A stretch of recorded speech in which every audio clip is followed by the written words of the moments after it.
So after cleaning the window type aircon, let's now proceed to explaining some parts of the aircon. For you to know some parts of the window type aircon. So first, we have here the evaporator coil here in this part. In this part, the evaporator coil, and here at the back. So here at the back, this is the condenser, and this is the condenser coil. This part. So here,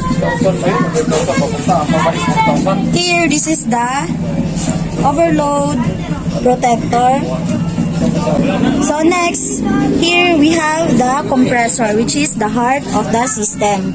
The compressor, the accumulator, here this small part behind the compressor, and this is the suction line of the accumulator, and so here inside you have the fan motor, and here we have the fan itself. Here.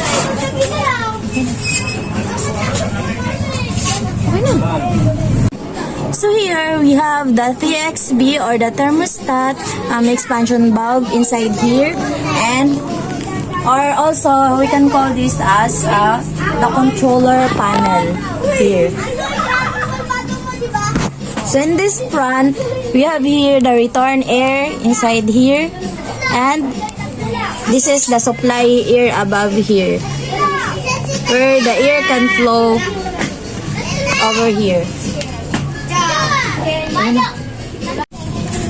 So now let's proceed to the how the refrigeration cycle happens. So in refrigeration cycle, we have the four major components, and that is the compressor, condenser, metering device, and the evaporator. So first, the refrigeration cycle starts from the compressor to condenser and to expansion valve through the evaporator fan.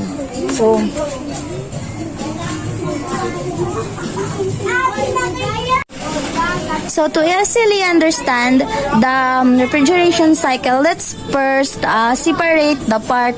This is in the evaporator part, we have here the low pressure, and in the condenser part, we have here the high pressure area. And then now let's start in the refrigeration cycle. So let's start here in the suction line of the compressor, which in the low pressure, low temperature vapor is happened. After this suction, it discharges a high pressure and high temperature vapor refrigerant. So the compressor's work is to compress the refrigerant, and then the tendency was if you compress the refrigerant, the pressure was going high and also the temperature. So after the flow of the refrigerant was going out to the condenser, so after the cycle happens in the compressor, the refrigerant will flows here into the condenser. So the condenser's work was to reject the heat, and the high temperature will turning into low temperature. So after that, if the heat flows outside the condenser, the state was already high pressure and low temperature liquid refrigerant.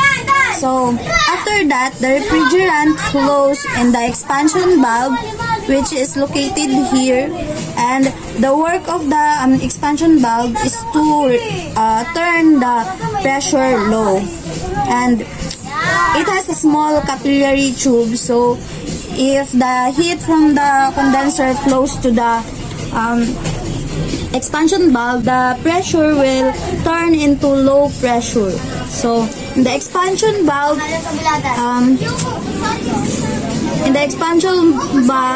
will regulate the coil. It depends on the thermostat. So, after the cycle happens in the expansion valve, it is out from the outlet of the expansion valve, which is turned into the high pressure area. So since we're going to the low pressure side, which is here, since we're going to the low pressure side, the left side,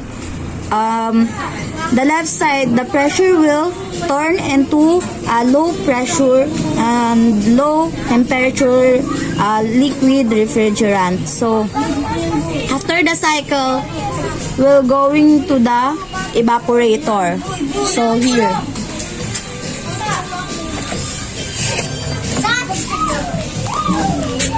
So after the cycle, the refrigerant will flow into the evaporator. So where the evaporator fan is located. Here, the evaporator fan is located. So in the evaporator, this is the part where the cooling in our rooms that we can feel came from. So after the refrigeration cycle happens, so can start from the compressor to condenser through expansion valve or the metering device through the evaporator. So let's have here the evaporator, explain the evaporator. So the evaporator, we have here the refrigerant molecule that's set here in the evaporator. It is absorbing the heat from the air of our house or our rooms running to the evaporator coil assembly, which is here. It was absorbing the heat, which is raising or increasing the temperature of the refrigerant. So here, in general, the job of the compressor is to compress the refrigerant to raise the pressure even more. And because of its fixed volume, when it raises the pressure, the temperature will goes up as well. So that's all. For today's video. We finished to discuss to you the refrigeration cycle, including its 4 major parts. I already explained it to you. And then also some part of the window type aircon. So after cleaning our aircon, we can already put back together some parts that we removed earlier. So after putting back together all the parts that we removed earlier, we can put it already back to its original position where we removed it earlier. So what are we waiting for? Let's put it back, some parts that we removed earlier.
you can see, it's already put back again. Here, it's all set up. All was set up again. Here, it's already clean again. So as we can see, we already put back together all the parts. This is let's review all the outside part. So this is the case, the aircon case, and the frame. So this frame is detachable. As you can see, you can pull and put it back together inside. So this is the front panel, and this is the control panel, where you can see the thermostat and the control panel itself. So here, that's all. So this is the in addition, this is the return air and the supply air in the upper part. So that's all for today's video. Thank you for watching. Bye.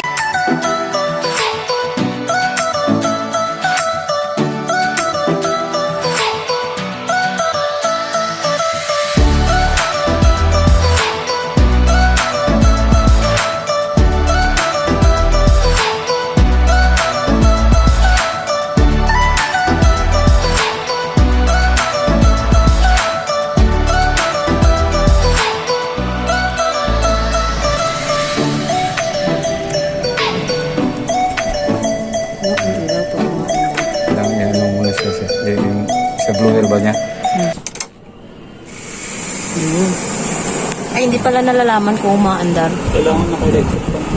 Yan na muna siya bago ikuan. Ingay lang pala yan pag nalaman.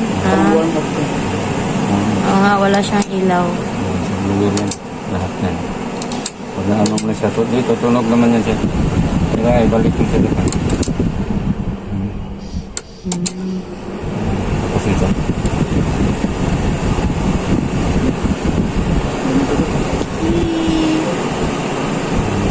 Yan.